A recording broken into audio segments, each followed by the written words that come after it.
Kami dari grup Introduction to Education akan melakukan penelitian ke SMA, SD, SMP di Pesraman Gurukula untuk bahan penelitian, yaitu bagaimana proses pembelajaran di masa pandemi COVID-19 ini.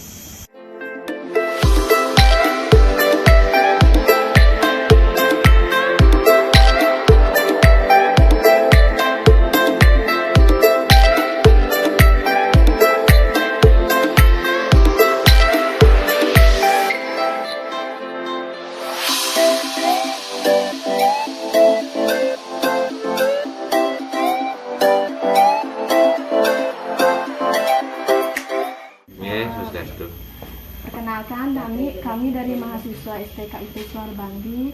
Tujuan kami ke sini sebagai penelitian dalam proses pembelajaran pandemi saat ini.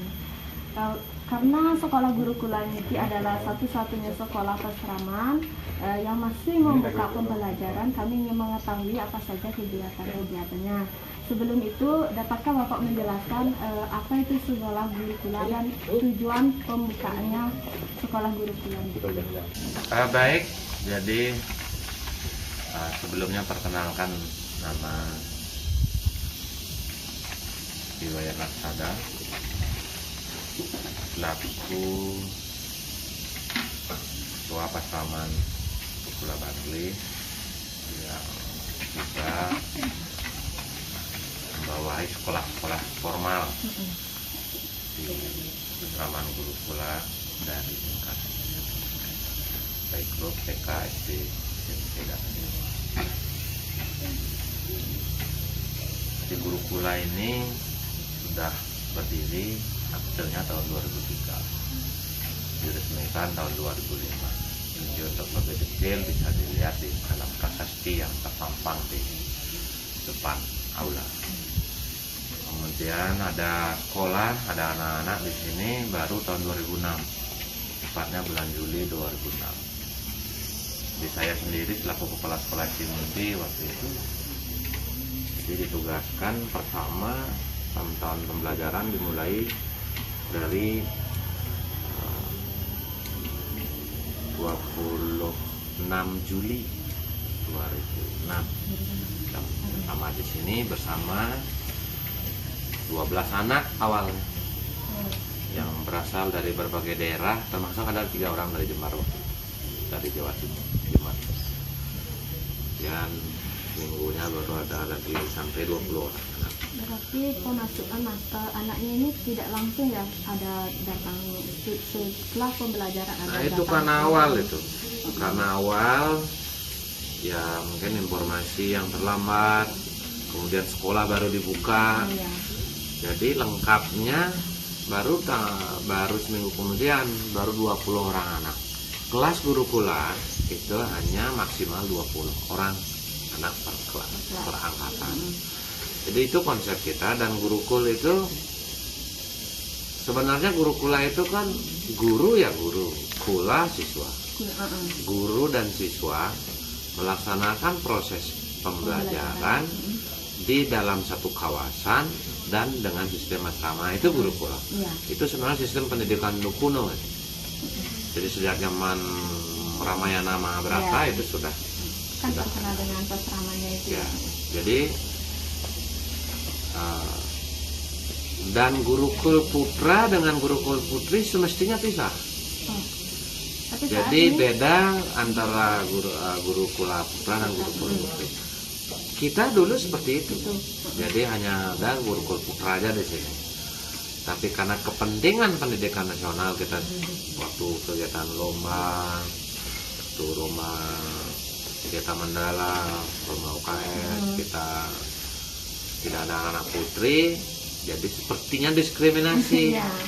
Oleh karena demikian, setelahnya itu kita terima secara bertahap beberapa anak putri, dan justru di tahun sekarang ini sebagian besar putri sekarang daripada anak putra. Jadi anak-anak dari tahun ke tahun ya bertambah. Nah kebetulan tahun ini agak berkurang berkurangnya karena kita dirumahkan beberapa. Jadi semuanya di sini total sekarang ada penghuni ya 110, yang 99 berstatus siswa. Berarti itu semuanya itu dari SMP. Yang berpenghuni di sini SMP SMA. Ya. Yang playgroup itu ada 45, SD itu ada 2, karena anak-anak sekitar. Ya. Kalau yang SMP SMA kan anak ini beragam. Ya. Ada yang berasal dari Tabanan, ada yang berasal dari Denpasar, ada yang berasal dari Dause, Kintamani, ada berasal dari Beleleng, gitu. Ada yang berasal dari Sulawesi, ada Sumatera, ada Maluku, ada dari Papua, dari Kalimantan. Ya. Nah, jadi mereka kan pasti biasa. Berarti udah sampai keluar Bali juga ini ya. Iya, dari luar Bali itu kebetulan pulau-pulau besar terwakili semua.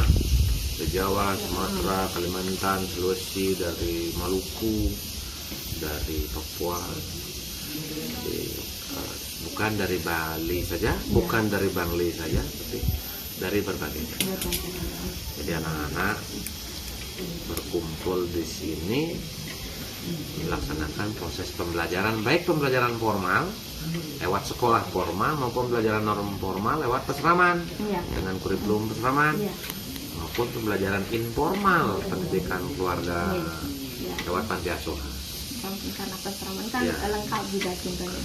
Jadi kita bertanggung jawab terhadap pendidikan formalnya, tumbuh kembangnya mereka, keamanannya mereka, kesehatannya mereka, hubungan sosial mereka, dan juga yang penting juga etika, keterampilan, disiplin. Nah itu kita di sini. Dan pembelajaran di masa pandemi ini kan sekolah kebanyakan hampir semua mungkin. Semua, ya. Jadi melaksanakan daring, mungkin beberapa ada luring juga. Ya. Kalau di sini ya selalu kita pembelajaran hadir kelas, attendance kelas, dan karena anak-anak kan kompleks di sini satu kawasan. Karena tidak Ya, keluar. kalau toh ada daring kan daringnya terbalik. Jadi guru paling sekitar misalnya guru di sini, daringnya anak-anak ada di lab komputer, mereka di sana belajar bersama, gurunya ada. Nah itu kan bagian dari untuk anak-anak pengenalan dan penguasaan teknologi. Jadi seperti sekarang yang kelas 11 sepertinya di gedung multimedia, di ruang multimedia lebih pakai perangkat komputer, pakai internet, di sana. Jadi seperti itu. Dan tetapi kita tetap memperhatikan protokol kesehatan. Dan itu harus. Jadi masker, setidaknya masker. Kemudian sanitizer, pengukuran suhu, kemudian cuci tangan dan sebagainya. Dan juga penyemprotan tempat-tempat tertentu yang kiranya sering terjamah kerumunan orang atau pedagang orang. Kemudian juga vitamin di sini juga, kesehatan anak-anak harus betul-betul terekam, dan juga ada pemberian vitamin. Ada. Setiap siswa itu diberikan vitaminnya juga itu misalnya per minggu atau per hari gitu Pak? Ya paling mingguan, tidak setiap hari. Setiap hari juga kan tidak semua akan efektif dengan obat medis. Vitaminnya itu yang penting makan yang cukup. Kemudian olahraganya kan ini sudah medannya yang membentuk mereka olahraga. Di samping olahraga khusus juga ada. Dari aktivitas mereka sudah lebih dari cukup dengan olahraga biasa. Bertempat teras-tering, naik turun, harus kegiatan, aktivitas dengan gedung jaraknya yang lumayan agak berjauhan, ya mereka cukup sibuk. Jadi seperti ini misalnya harus naik kewanjilan, lebih turun gedung dekat tamanya, kelasnya, mobilenya tinggi, itu buat sehat. Berarti untuk kegiatan anak-anaknya ini masih tetap berjalan lancar sebelumnya ada pandemi ini? Tetap jalan. Bahkan kalau di tiang amati lebih fokus guru sekarang daripada waktu sebelum pandemi. Jadi tetap pada guru, bahkan antre gurunya untuk bisa belajar. Tapi juga guru harus memperhatikan faktor sehat. sehat, harus jaga jarak juga anak-anak. Karena guru kan dari luar ini, Oh iya. gurunya tinggal di rumahnya, kecuali saya tinggal di sini. Jadi beberapa teman guru juga ada di sini. Jadi guru yang alumni guru pula, yang dulunya siswa di sini, kuliahnya di AD, tamat, bantu ngaji di sini di gurunya, di pegawainya, ada sekitar 6 orang ya tinggal di sini. Jadi mereka, anak ini sebenarnya intensitas dengan orang luar sih banyak, cuman tetap kita berjarak. Ya, untuk mengantisipasi Jadi saja ya, contoh ada kunjungan tamu-tamu, ada kegiatan bakti sosial, ada peduli sosial, ada atau pinjam gedung di atas untuk kegiatan pertemuan terbatas. Kan anak berinteraksi dengan kita, berinteraksi dengan orang luar. Seperti sekarang ini. Iya, seperti itu. Cuman kan tetap berjalan. Untuk mengantisipasi keadaan ini.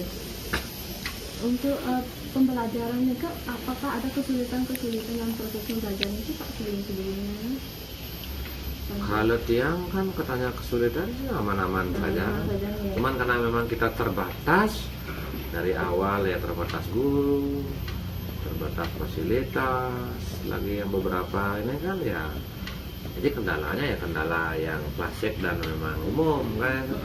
Kalau dalam hal situasi pandemi ini sih tidak. Anak-anak sehat, anak-anak dapat belajar, anak-anak mendapat aktivitas kesenaman, apakah itu pertanian, apakah itu olahraga, apakah itu komputer, apakah itu kursus-kursus, apakah itu seni budaya, dan lain sebagainya.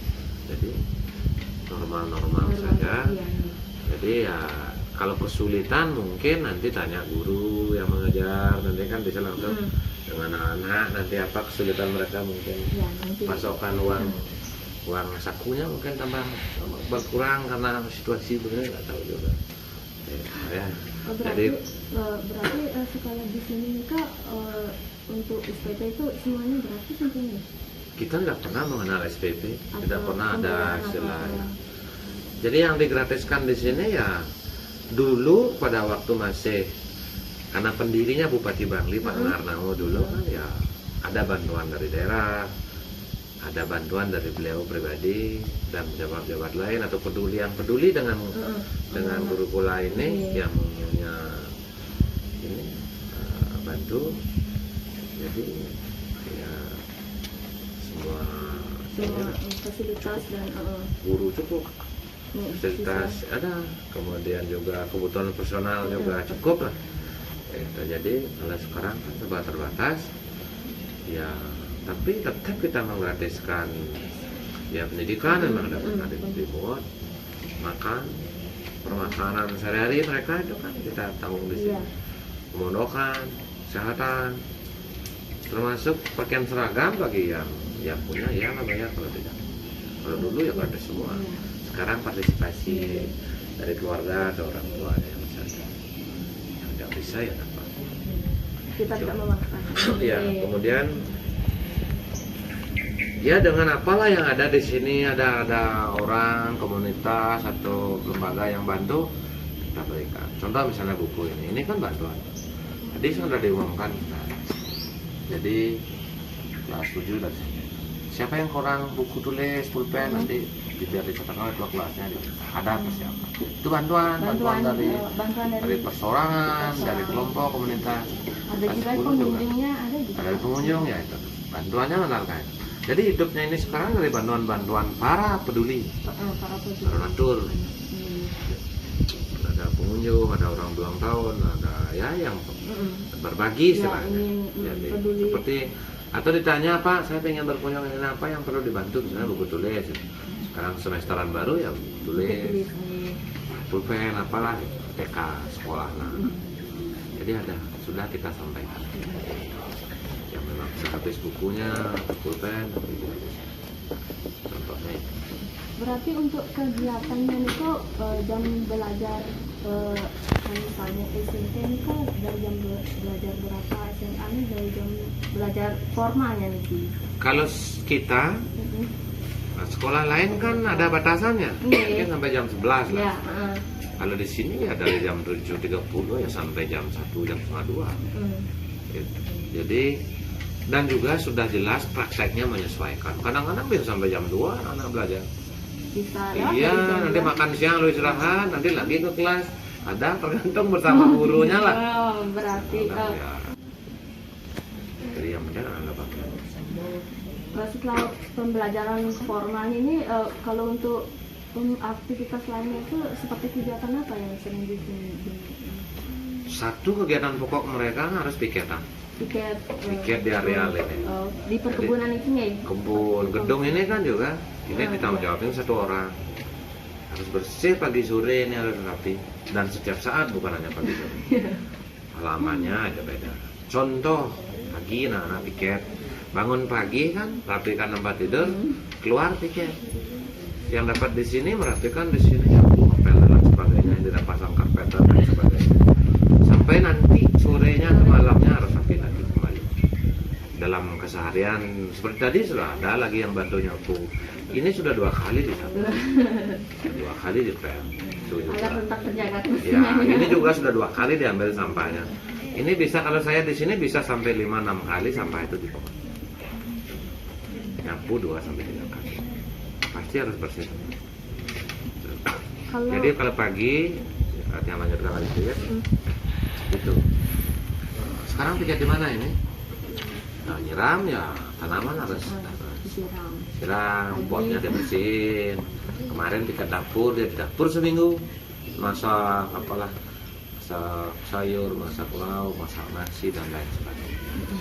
Kalau ini piket di desktop, di sana seminggu. Kalau ini piket paping, apalagi musim hujan sekarang ya harus tetap bersih papingnya. Jadi begitu selesai turun hujan reda ya udah lagi disingkirkan, ada lumpur, ada apalah gitu.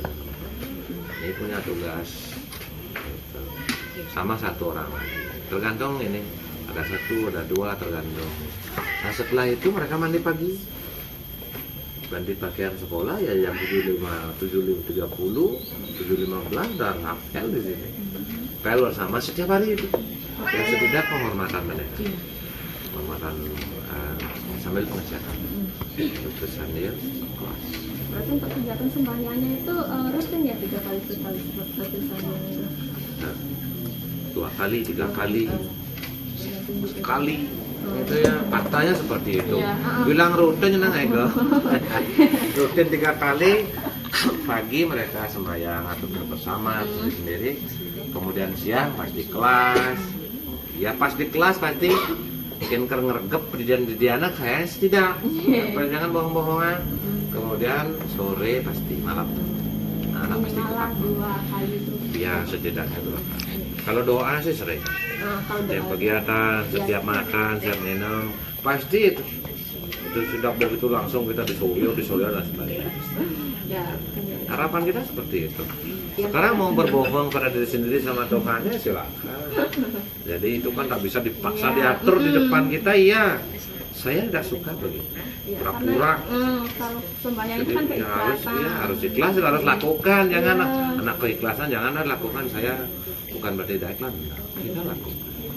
Jadi bentuk fisik kita kelihatan supaya, tapi hati juga harus sembahyang.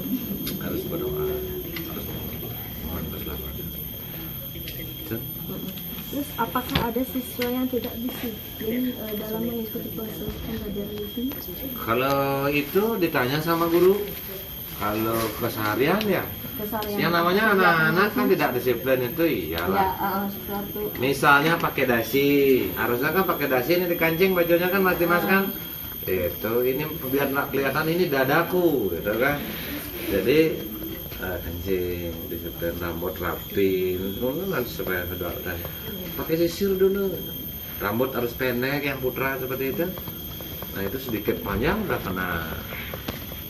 Ini wah, syukur atau mencari bergah itu harus disiplin. Tetapi banyak anak-anak yang memang masih harus di stressing kedisiplinannya.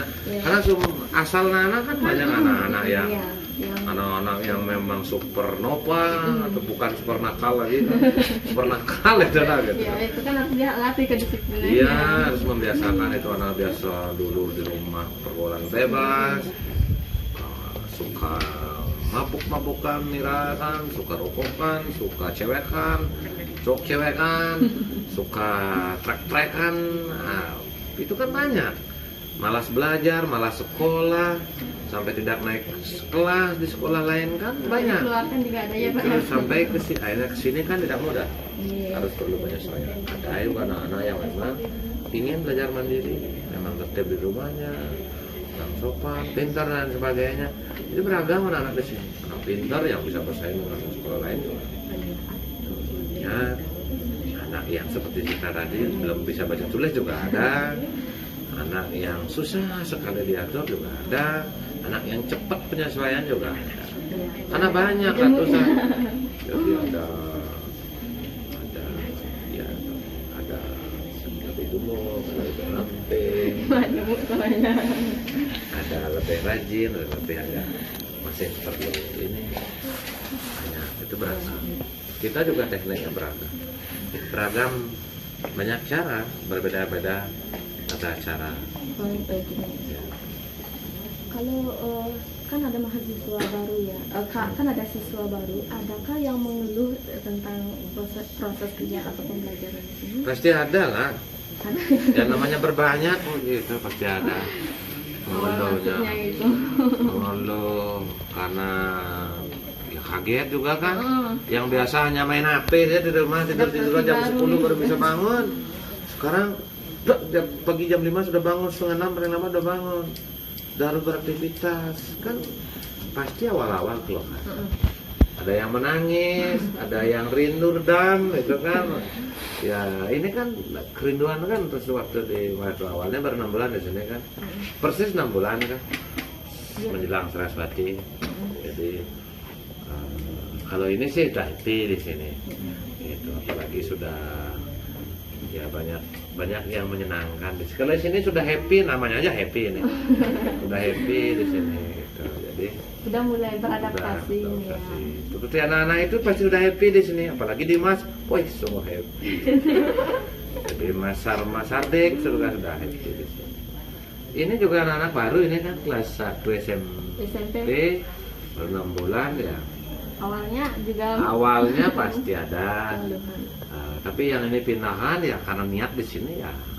Ini ada 2 orang yang pindahan ya. Tapi setelah beberapa bulan mereka juga tidak lagi mengeluh ya Pak ya, kan sudah bisa beradaptasi gitu. Tidak.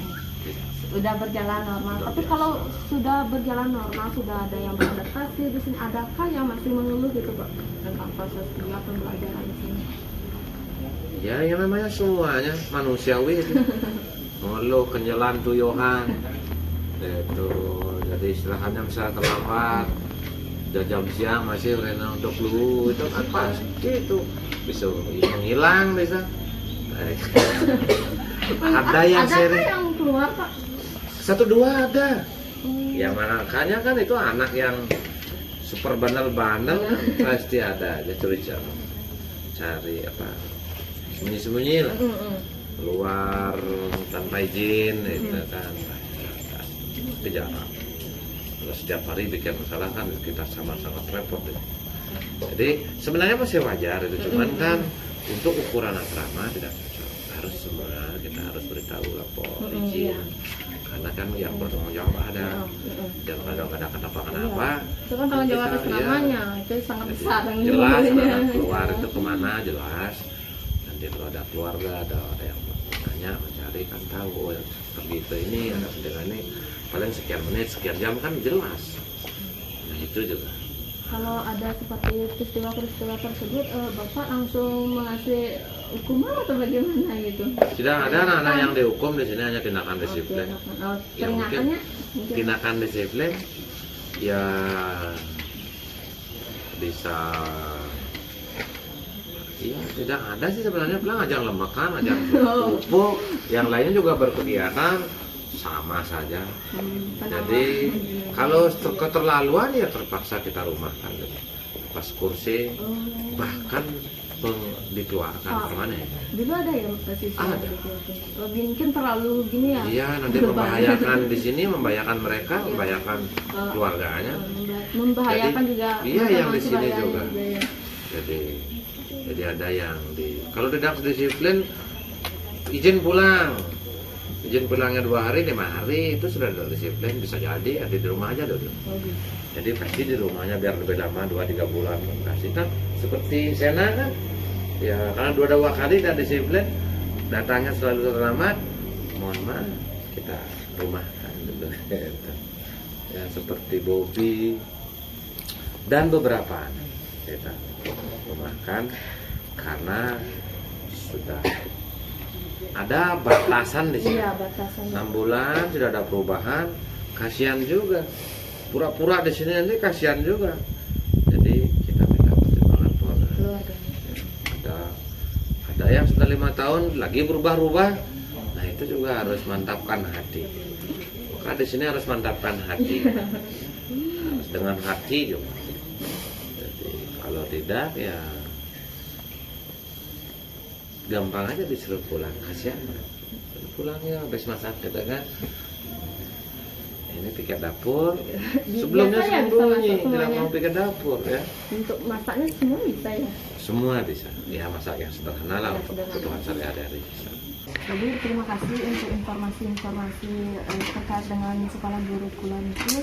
Apabila ada kesalahan kata, mohon maaf nih dan dari ucapan kata. Untuk ucapan yang salah Santai. Adik-adik, kakak di sini mau minta waktunya sebentar terkait dengan opini adik-adik terhadap kesan pembelajaran di guru Kulon. Adik, bagaimana dulu kesannya kegiatan pembelajaran di guru Kulon ini? Ini kalau saya sih nyaman, karena kenapa, kalau sekolah lain di luar tuh kan belajarnya tuh daring, sedangkan di sini kita tetap muka, jadinya lebih senang di sini gitu. Untuk kegiatan-kegiatannya, apakah ada keluhan seperti hambatan-hambatan dalam kegiatan selama ini? Kalau itu sih enggak, soalnya kalau di sini tuh terus ada kegiatan biar kita tuh nggak bosan tinggal di sini. Jadinya seru sama teman-temannya di situ. Seperti biasanya kegiatan-kegiatan apa yang adik-adik lakukan di sini selama di pesantren ini? Kayak kegiatan cocok tanam, kesenian, belajar. Seperti itu. Untuk pembelajaran di guru Kulon ini saat pandemi ini, apakah normal atau bagaimana nih? Normal Pak, kita kan soalnya tinggalnya di satu kawasan itu, jadinya normal. Terus adakah hambatan-hambatan pada saat pembelajaran atau keluhan gitu pada saat pembelajarannya? Untuk saya sendiri sih enggak Kak ya, soalnya kita kan udah sering belajar ngalami hal-hal yang sebelumnya udah biasa. Seperti kegiatan-kegiatannya juga berjalan biasa meskipun dengan COVID-19 ini. Iya, biasa. Oke, itu tadi bagaimana hasil riset kita di sini tentang bagaimana proses pembelajaran siswa dan siswi di sini dan bagaimana proses penerapan protokol kesehatan di sini serta apa kegiatan siswa dan siswi di sini. Maka kami dapat menyimpulkan yaitu ketika Anda berkunjung ke sini melihat situasi seperti ini, yaitu sekolah asrama seperti ini, alangkah baiknya para orang-orang yang memiliki rezeki membantu proses pembelajaran di sini karena itu akan sangat dibutuhkan oleh para siswa dan siswi di sini. Oke, sekian penelitian dari kelompok kita di mata pelajaran Introduction to Education. Jika ada salah kata dan salah pengucapan, kami mohon maaf yang sebesar-besarnya. Akhir kata kami mengucapkan Brahma Santi. Om Santi Santi Santi Om.